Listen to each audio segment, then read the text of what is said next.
I have been following your channels, and this very enlightening. And but only thing is, I just wanted to ask whether Bhagavan Ramana Maharshi also did he experience pain when he was also when he was in the last stages, because I have read that it is almost like 100 chilies being put on the wound. He had been told that, but because he also would have experienced that.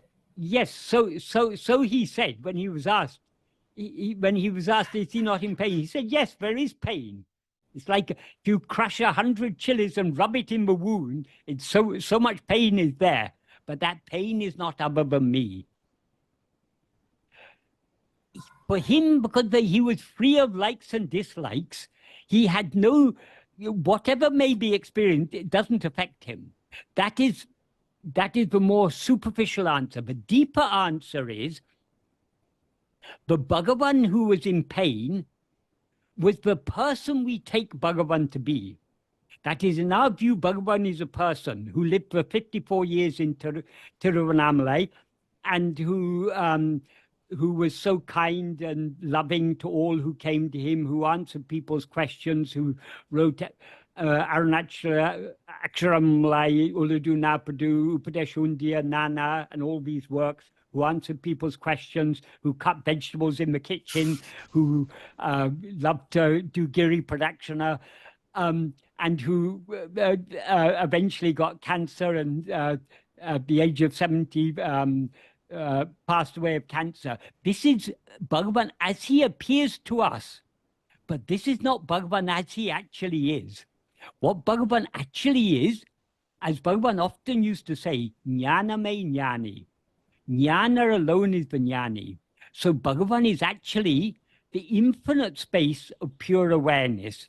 So in Bhagavan's view, there is nothing other than himself. But we see him as a person. So we say, oh, this person is in pain. So when he says, yes, it's like 100 chilies, he's saying, yes, so long as you take all this to be real, so long as you take me to be this body, yes, there is pain. Yes, and it's so intense like 100 chilies. But that pain is not other than me.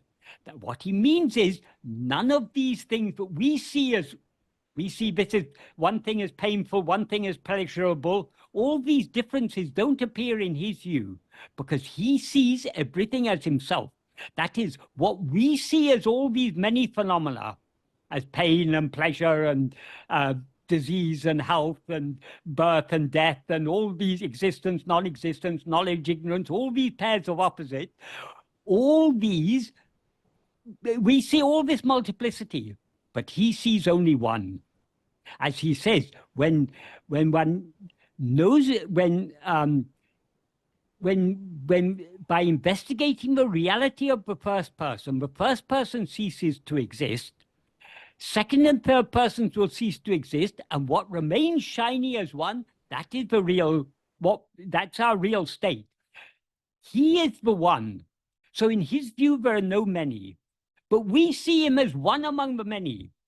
That is, that person who lived in Tiruvannamalai for 54 years and was so kind and gracious, that is Bhagavan. All the other billions of people in the world, they are not Bhagavan. He alone is Bhagavan. That is in our view, because we take ourselves to be a body, we take him to be a body. But he is actually, he's the screen on which all this picture of, he is the awareness I am shining in the heart of all of us.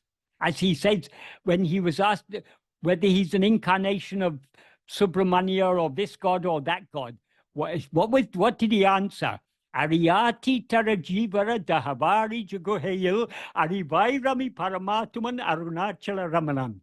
Arunachala Ramana is Paramatma, but blissfully exists as awareness in the cave of the heart lotus of all different jivas, beginning with Hari.